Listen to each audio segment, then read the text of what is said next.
O estudo que origina esse artigo, ele nasce junto com a pandemia de Covid-19 no ano de 2020. Então, até por isso, a nossa proposta era de registrar e analisar as informações que estavam sendo divulgadas sobre a pandemia nas redes sociais. E dentro das redes sociais, a gente escolheu analisar o Twitter, que é uma rede social muito utilizada pelos brasileiros. E, além disso, o Twitter tem se tornado um espaço de análise dos estudos da divulgação científica e de questões de saúde, inclusive. Tem alguns estudos sobre outras pandemias e epidemias, como no caso da Zika, do Ebola e até do H1N1. E dentro do Twitter, a gente escolheu analisar alguns perfis importantes e nesse artigo a gente analisa o perfil do presidente Jair Bolsonaro. E ele já era um usuário muito frequente de várias redes sociais antes da pandemia e já era um usuário muito frequente do próprio Twitter. Então, a partir do início da pandemia, no início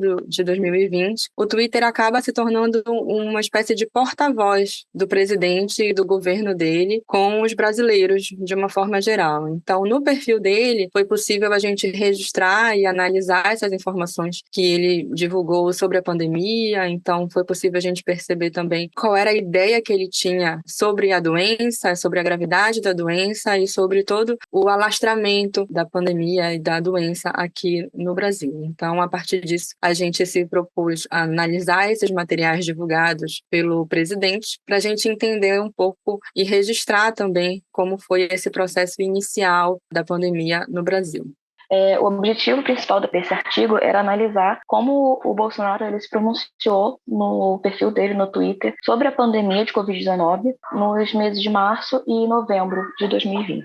Escolhemos março por ser o mês que a pandemia realmente atingiu o Brasil e também escolhemos novembro por ser o mês em que se iniciou a segunda onda de Covid no Brasil e também quando começaram a sair os primeiros resultados de eficácia de vacinas da Covid-19. A metodologia que nós utilizamos foi uma análise de conteúdo de Bardan. Os tweets foram coletados pela API do Twitter. Em seguida, nós selecionamos os meses que seriam analisados. Depois disso, nós filtramos os tweets a partir de palavras-chave que estariam relacionadas à pandemia de Covid-19 e codificamos em categorias e subcategorias no software MaxQDA. As categorias que nós definimos foram tratamento, que tinham as subcategorias vacina e remédio. E aqui, nessa categoria, nós encontramos tweets, por exemplo, sobre a cloroquina, no caso, na subcategoria remédio. Mitigação é outra categoria. Nessa categoria, teriam tweets que seriam sobre ações possíveis para diminuir o impacto da pandemia no Brasil. Então, nessa categoria, nós temos as subcategorias ações do governo, apoio à população, monitoramento de casos e rastreio de contato, distribuição de testes, leitos e respiradores, fechar ou reabrir comércio e lockdown ou isolamento. E também utilizamos a categoria uso de informações científicas, que no caso, os tweets do Bolsonaro, eles estavam relacionados ao uso da ciência como forma de sustentar o argumento dele, ou no caso de explicações, como, por exemplo, um tweet que o Bolsonaro explica como funciona o teste rápido de Covid.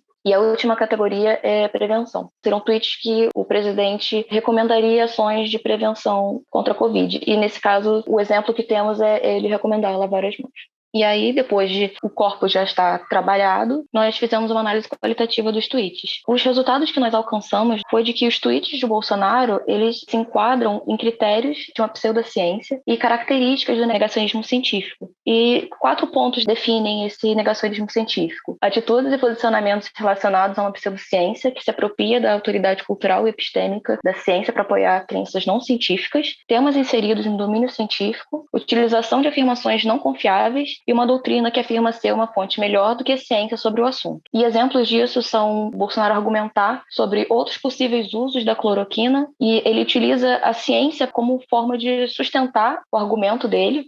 Também encontramos essas características quando o Bolsonaro diz que a cloroquina ainda estava passando por testes para definir se poderia ser usado ou não. No primeiro mês, em março, esse argumento se justifica, não havia evidências, porém esse argumento se mantém em novembro, quando já tinha sido publicados vários estudos que comprovavam a ineficácia da cloroquina. O Bolsonaro também sustentou a defesa dele na cloroquina baseado em testemunhos de pessoas que utilizaram a cloroquina como tratamento, testemunhos tanto de pacientes quanto de médicos. Ele também se posiciona contra o isolamento social no perfil dele. Então, ele coloca como se não existisse um meio termo entre o isolamento social, que causaria miséria na população, ou, por outro lado, manter o comércio aberto, e aí as pessoas teriam uma renda, o Brasil não passaria por uma crise e tudo mais.